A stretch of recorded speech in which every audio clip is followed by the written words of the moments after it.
Olá, queridos amigos telespectadores da Rede Século XXI. Está começando para todo o Brasil mais um programa Eclésia. O programa Eclésia é um programa de catequese. Eu sou o diácono Eric Módulo e nesse horário aqui na Rede Século XXI, talvez você já esteja até acostumado a acompanhar o nosso trabalho aqui de catequese, de evangelização. A gente conversa sobre doutrina da igreja, sobre história da igreja, ou seja, é um programa onde a gente mergulha nos pontos mais importantes da fé católica. Comigo hoje está o Padre Guido Montinelli. Boa noite, Padre Guido. Seja bem-vindo mais uma vez. Boa noite, diácono Eric. Boa noite, meu abraço fraterno, meus prezados amigos, telespectadores, sempre aqui com entusiasmo, com tanta alegria de comunicar a palavra de Deus, porque acreditamos que quanto mais se conhece, mais nos identificamos com esta palavra que nos ajuda a subir cada vez mais os degraus na escada da perfeição cristã. Portanto, estamos aqui com nosso entusiasmo, com verdadeiro, como dizia o saudoso Papa João Paulo II, renovado fervor, né? Isto é pensar sempre com alegria as verdades que norteiam a nossa vida cristã, para depois colocá-las em prática e dizer como vale a pena ser um autêntico cristão. Muito bem, Padre Guido. Olha, a nossa conversa de hoje é uma conversa prática. Você que acompanha o programa Eclésia, você já deve ter percebido que muitas ocasiões, mas incontáveis ocasiões, nós comentamos aqui sobre títulos eclesiásticos, sobre qual é a função de determinado clero dentro da igreja. Por exemplo, qual que é a diferença entre um cônego e um monsenhor, né? Qual é a diferença entre um santuário, uma basílica e uma paróquia, por exemplo? No que diz respeito, então, a títulos eclesiásticos e também a alguns templos, as denominações, as diferenças entre os templos católicos, nós resolvemos compilar num programa de hoje, na nossa conversa de hoje, para que a gente tire as dúvidas dos nossos amigos telespectadores, então. Vamos falar sobre os títulos eclesiásticos e sobre a diferença. Logo de cara, o Padre Guido vai fazer uma explicação para a gente da missão, né, da igreja, e na sequência a gente entra, propriamente dito, nessas curiosidades. Olha, tem um monte de coisa, eu tenho certeza que você vai se espantar. A gente vai conversar também sobre alguns títulos relacionados às igrejas católicas orientais, as igrejas de rito oriental, porém católicas. Então, acompanhe o nosso programa de hoje que está bem interessante, tá bom? Padre Guido, então, para a gente iniciar a nossa conversa, vamos só lembrar de que nosso Senhor Jesus Cristo pisou o nosso chão, esteve aqui, né, no nosso mundo, literalmente, viveu como todos os seres humanos viveram aqui na Terra. Obviamente, nosso Senhor Jesus Cristo é igual a qualquer ser humano em tudo, com exceção do pecado, né?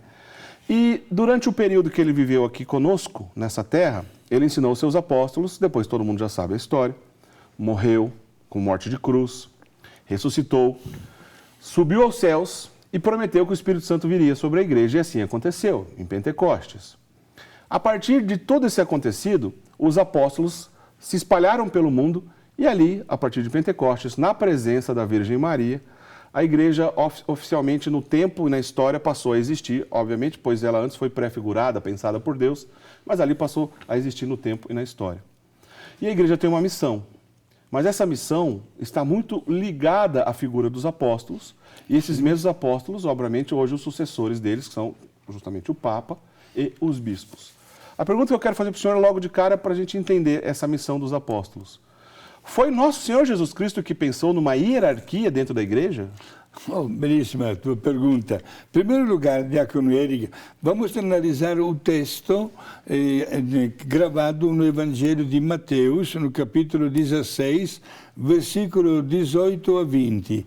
Quando Jesus, após ter formado aquele primeiro grupo, o seu time, dos 12 apóstolos, escolheu entre os 12 Simão, que ele chamou de Pedro.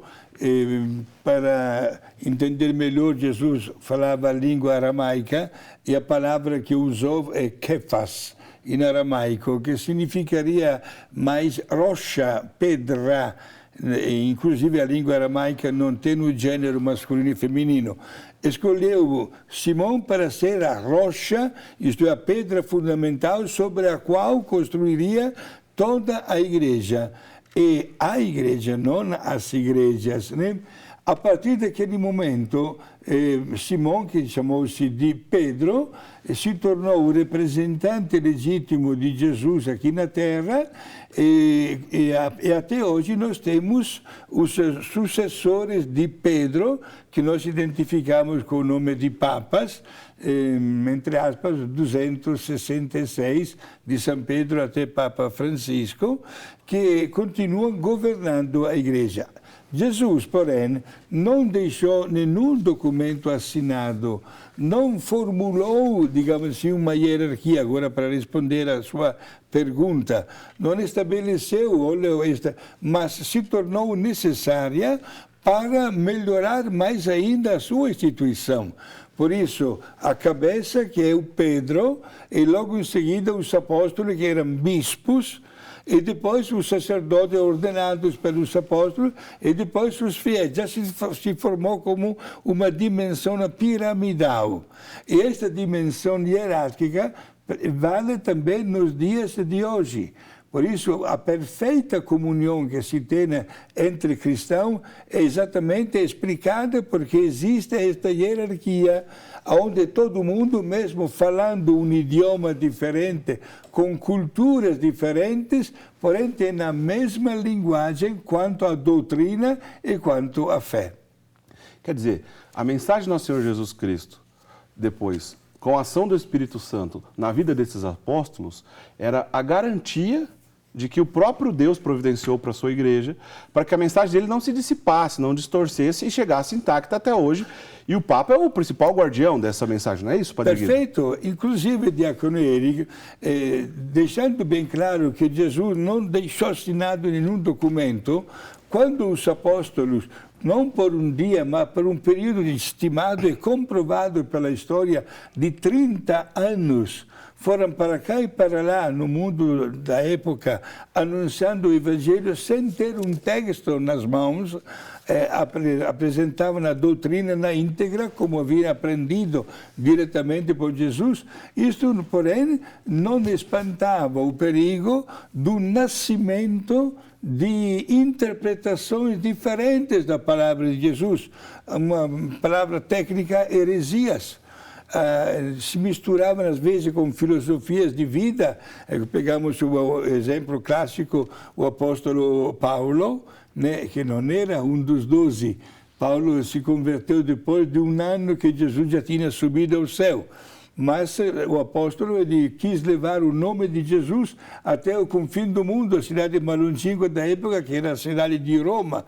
Paulo sentiu a necessidade de reencontrar-se com os apóstolos, até formando, digamos assim, um pequeno concílio para avaliar a caminhada que a Igreja Católica estava fazendo.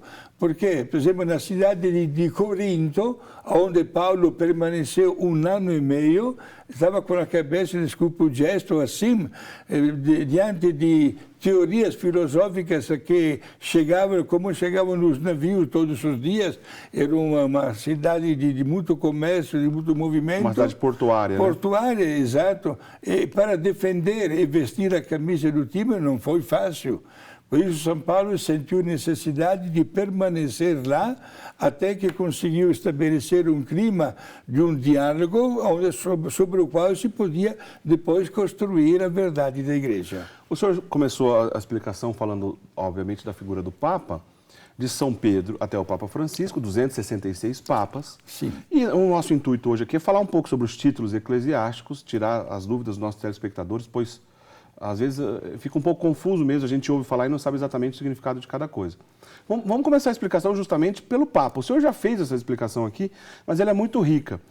A palavra Papa tem duas grandes possibilidades, duas grandes, vamos dizer assim, correntes de pensamentos para a gente justificar por que o Papa se chama Papa. O senhor poderia explicar para a gente? Sim, exato. A palavra Papa tem duas origens, exato, as duas em língua latina. Uma primeira origem é formada por duas palavras, uma em língua latina é pater, que significa pai, e outra é pastor, que significa pastor.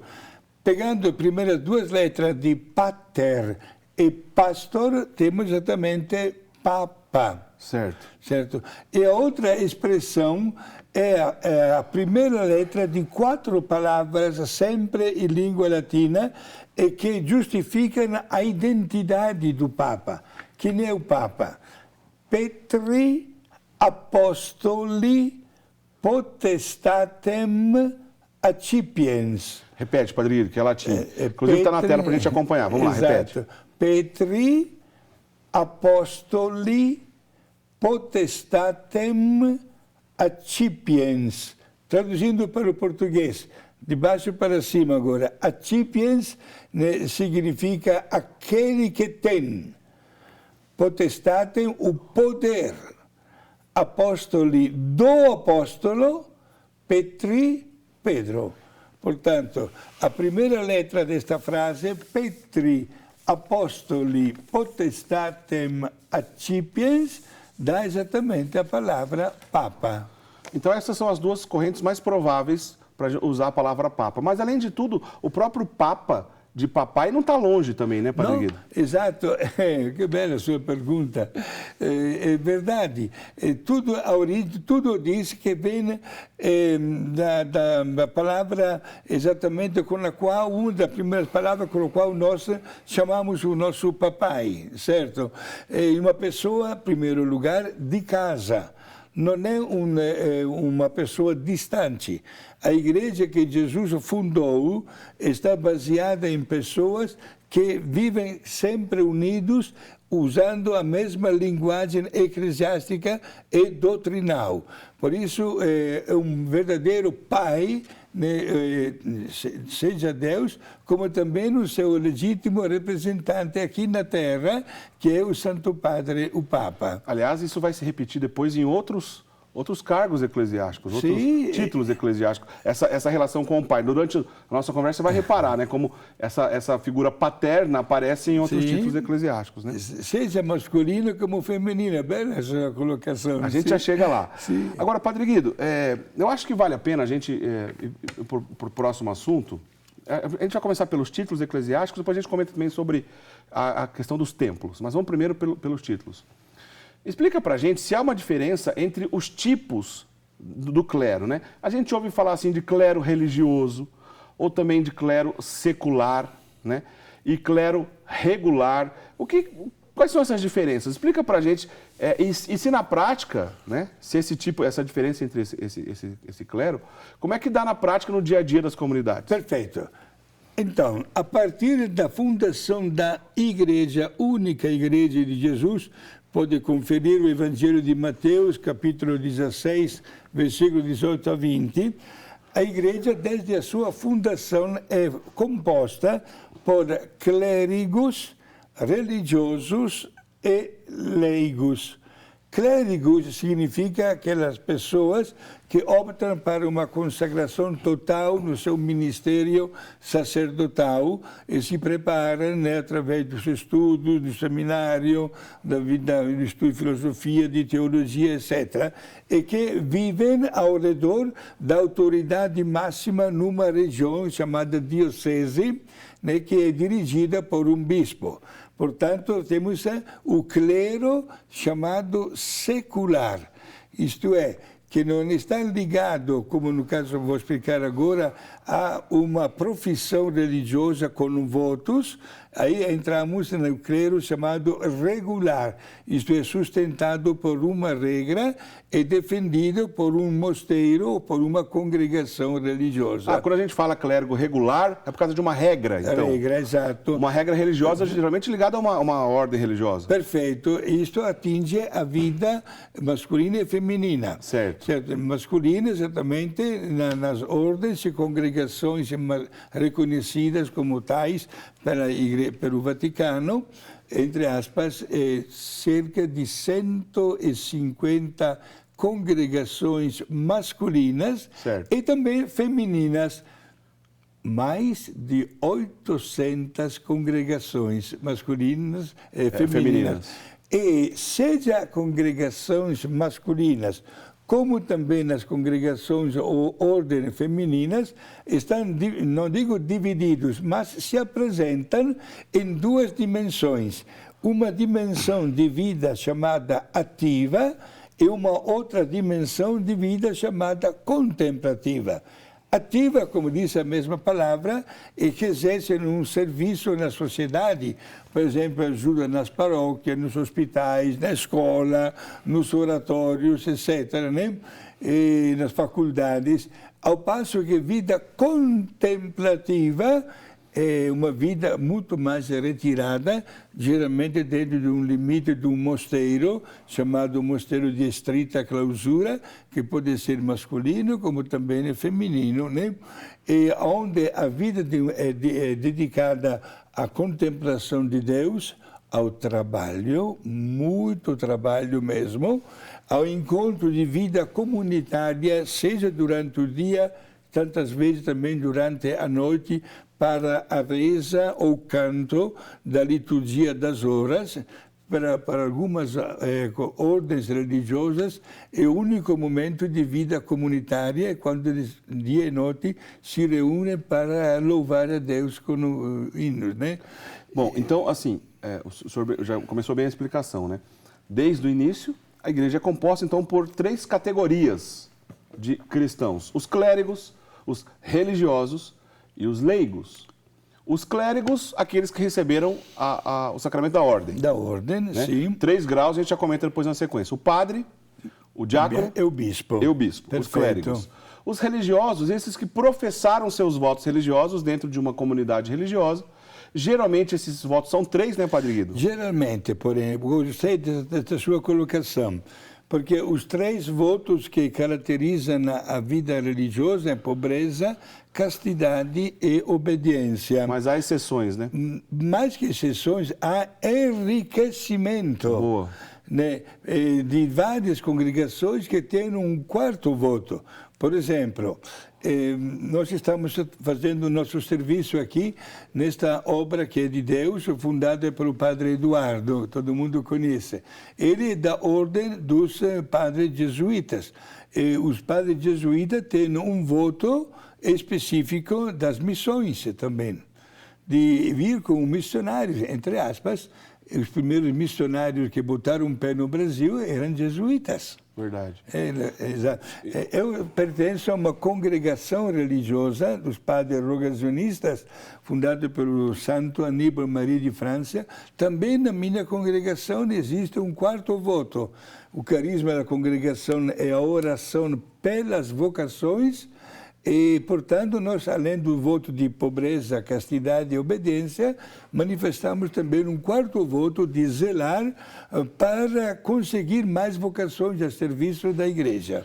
Bom, os religiosos, a gente também vai comentar sobre alguns títulos, a diferença entre monge, a diferença entre frade, daqui a pouco a gente comenta. E os leigos, todo o povo de Deus, batizados, que tem obrigações também dentro dessa igreja, né? Obviamente, no papel de leigos. Aliás, aqui já faço um parênteses, porque a gente aqui já separa, por exemplo, a fé católica da fé protestante. À medida que o protestantismo nasceu no mundo, né, a partir de Martim Lutero, não admite entre eles a figura do clérigo, pois os protestantes não aceitam que alguns cristãos receberam um poder especial de Deus, no caso o sacerdote e o bispo, que podem consagrar o corpo e o sangue de Cristo, podem perdoar os pecados no sacramento da confissão, um poder que receberam do próprio Cristo. Portanto, se trata de um cristianismo sem os clérigos, né? Mas isso é uma outra história, a gente não vai comentar mais do que isso aqui agora, mas uma diferença básica, né? Então, Padre Guido, só para confirmar a primeira pergunta lá de trás, o clero regular ou religioso é a mesma coisa? O clero regular significa que está vinculado a uma regra. Por isso entra a vida consagrada ou religiosa. É a mesma coisa, certo. Exato. Eles dependem diretamente dos superiores daquela ordem religiosa ou daquela congregação religiosa. E o clero secular? Secular depende do bispo. A gente chama também de clero diocesano? Diocesano, exato. Certo. Porque geralmente os bispos são colocados a serviço de uma diocese. A diocese que abrange um território com tantas paróquias. Geralmente numa diocese, eu imagino que na sua diocese, em qualquer uma que você está nos assistindo, por exemplo, em qualquer região do país, você deve conhecer muitas paróquias que o padre daquela paróquia é um padre diocesano. Mas pode ter na sua diocese, é provável que você conheça também, uma paróquia que é dedicada, por exemplo, lá quem cuida são os padres jesuítas, ou os sacerdotes franciscanos, ou de tantas ordens, os rogacionistas. Sim. Aliás, o senhor mora na cidade de Bauru, sendo o senhor e os seus irmãos rogacionistas, cuidam de uma paróquia específica na diocese de Bauru. Perfeito, é bastante comum, inclusive, ver este serviço da vida religiosa em função do andamento de uma diocese. Tem tantos e tantos bispos, o diácono Eric, que fazem questão de ter dentro da sua diocese famílias religiosas. Aliás, aproveito para lembrar o saudoso e grande Papa e Santo João Paulo II, que nos 26 anos e meio do seu pontificado, ele fez questão de colocar dentro do Vaticano uma ordem religiosa feminina de estrita contemplação, por um período de 5 anos. A cada 5 anos, a família religiosa sai do Vaticano para ir nos outros mosteiros e entra uma outra família religiosa. A vida contemplativa é isto para dizer uma coisa muito importante, que qualquer ordem ou congregação de vida ativa ou também de vida contemplativa usa a mesma linguagem da perfeição. Eu posso agir vida contemplativa quando estou bem carregado espiritualmente. Isso é importante para nós sacerdotes, também para o nosso diácono Eric, né? Dedicar um momento hábil diariamente, mas não como escanteio, como se diz, né? Última coisa no dia, não, mas como prioritário o nosso diálogo com Deus, que nos carrega de tanta força para tocar para frente. Dizia ontem à noite, jantando com o padre Eduardo, ele fez uma pergunta: Padre Eduardo, o senhor participou 2 semanas atrás, pouco tempo, participou lá em Roma de um congresso da renovação carismática no mundo inteiro, né? Não vou perguntar se dialogou com o Papa, porque é muito difícil, mas como poderia resumir a palavra do Papa para os representantes da renovação carismática. Padre Eduardo foi muito feliz quando me respondeu: o Papa quer uma nova Pentecostes. Olha que palavra. Um novo Pentecostes. Isto é uma efusão do Espírito Santo, de maneira que ninguém de nós deve ficar assim de braços cruzados, olhando as coisas que acontecem, mas sentir-se um instrumento válido para a construção do reino de Deus. Isso a nível de vida religiosa, consagrada e leiga também. Obviamente para toda a igreja, isso mesmo. Bom, em relação ao sacramento da ordem, né? Todos devem saber, existem 3 graus: o diaconato, o presbiterato e o episcopado, o diácono, o padre e o bispo.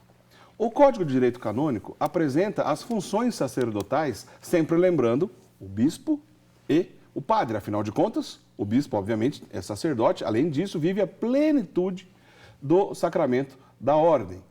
O bispo que vai ordenar, inclusive, os sacerdotes e também os diáconos. Aliás, tem uma diferença básica logo de cara. Numa ordenação diaconal, somente o bispo impõe as mãos, não é isso, Padre Guido? Somente. Sobre o candidato. Exato. Os sacerdotes assistem e participam, mas não impõem as mãos. Porém, quando é uma ordenação sacerdotal, aí sim, seja o bispo, como também os demais padres que celebram, impõem as mãos. É uma diferença bonita. Sim. O diácono, obviamente, é um grau de serviço. O diácono não está configurado ao Cristo cabeça, como é o caso do padre e do bispo. Mas ele na sua vocação, transmite o Cristo servidor. Né? Ele está vinculado ao Cristo servidor. Portanto, a palavra diácono significa servidor, e ele é um servidor do padre e do bispo, né? O diácono. E de todo o povo de Deus, obviamente. Então, por isso que o diácono não vai celebrar a missa, o diácono não vai atender confissão, nem sacramento da unção dos enfermos, tem as suas funções específicas dentro de toda a liturgia. O diácono usa a estola transversal, ao passo que o sacerdote não, usa a estola dos 2 lados, caindo sobre os ombros, né? E, obviamente, o bispo também usa esses paramentos. acrescido de outros sinais, né? Por exemplo, o bispo usa a mitra, o bispo também usa o báculo. Nós já falamos bastante de todos esses símbolos aqui no decorrer dos nossos programas. Mas por que eu estou dizendo isso, Padre Guido? Porque na igreja a gente vai encontrar outras funções, né, outros tipos de religiosos e clérigos que podem se confundir uns aos outros. Sim. Por exemplo, eu acabei de dar um exemplo aqui. O bispo usa a mitra e usa também o báculo. Mas a gente vai encontrar outros clérigos que vão usar mitra e báculo na igreja, porém não são bispos. Mas vamos fazer o seguinte, Padre Guido, nós vamos para o intervalo e na volta o senhor explica quem são, né? Quem são essas pessoas na igreja que podem usar báculo e mitra, porém não são bispos. Tá certo, Padre Guido? Perfeito. Não sai daí, a gente volta já já conversando sobre os títulos eclesiásticos.